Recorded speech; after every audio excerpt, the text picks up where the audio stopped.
দেশবাসীকে ঠিক করতে হবে কখন আমাদের ছেড়ে দেবেন।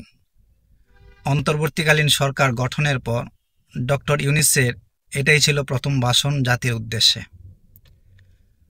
প্রায় ২৫ মিনিটের বক্তব্যে তিনি জাতির ক্রান্তিকালের বর্তমান অবস্থা, দেশের অবস্থা তুলে ধরেছেন।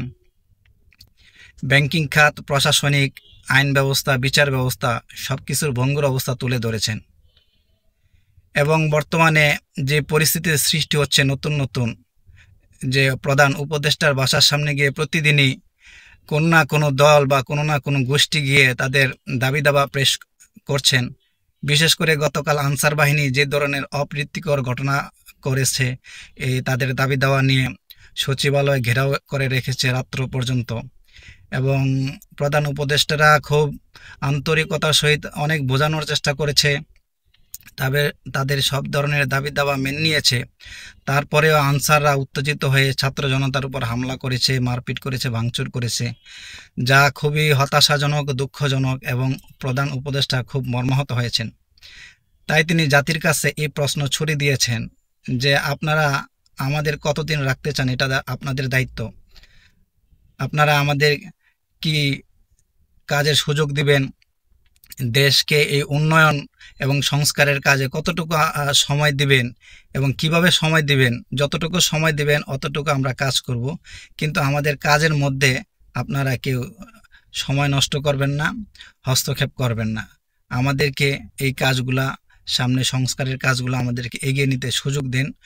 কারো যদি কোনো দাবি দাওয়া থাকে সেগুলা লিখিত আকারে প্রকাশ করেন বা লিখিত আকারে জানান, আমরা এগুলা বিচার বিশ্লেষণ করে আমরা এগুলা অবশ্যই করব, কিন্তু কেউ অপ্রীতিকর, অস্থিতিশীল পরিবেশ সৃষ্টি করবেন না।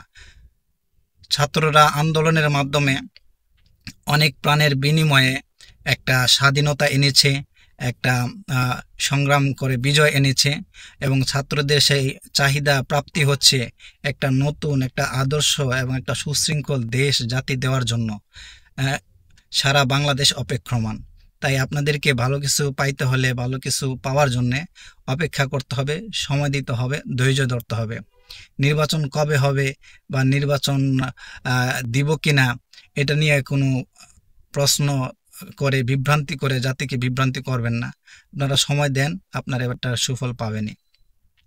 তো ওনার এই কথাগুলো শুনে আসলে খুব ভালো লাগলো যে একজন কর্মঠ মানুষ, বেশি কথা বলেন না, অল্প কথার মাধ্যমে ওনার কাজের সুস্পষ্ট ধারণা দিয়ে থাকেন এবং খুব সাবলীল এবং আদর্শিকভাবে একটা নেতা আসলে, বা দেশ নেতা বা দেশ নেত্রী বা দেশের শাসক কীরকম হওয়া উচিত, কতটুকু সহনশীল হওয়া উচিত সেটার পরিচয় দিয়েছেন।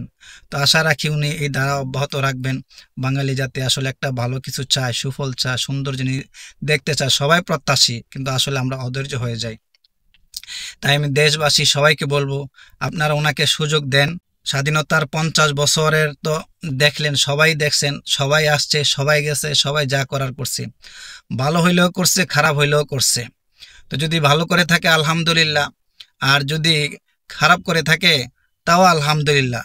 কারণ এর আগে আমরা তো দেখেছি কারা কতটুকু ভালো করছে, কি ধরনের ভালো করছে। এর চেয়ে বেশি খারাপ তো আর করবে না, যে খারাপ গেছে তার চেয়ে বেশি খারাপ তো আর হবে না।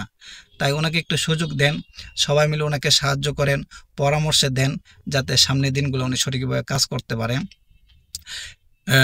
সব ধরনের রাজনৈতিক দলগুলো আন্দোলন বা নির্বাচন কবে হবে এই ধরনের প্রশ্ন ছড়ে না দিয়ে ওনাকে পরামর্শের মাধ্যমে সারা জাতিকে এরকম এগিয়ে নিয়ে যাওয়ার জন্য সবাই সচেষ্ট হন। আপনারা সবাই আশা করি আমার সাথে একমত হবেন এবং দেশ গঠনে সবাই এক কাঁধে কাঁধ রেখে পথ চলবেন, এই আশাবাদ ব্যক্ত করছি। আপনারা সবাই ভালো থাকুন, সুস্থ থাকুন। আল্লাহ হাফেজ।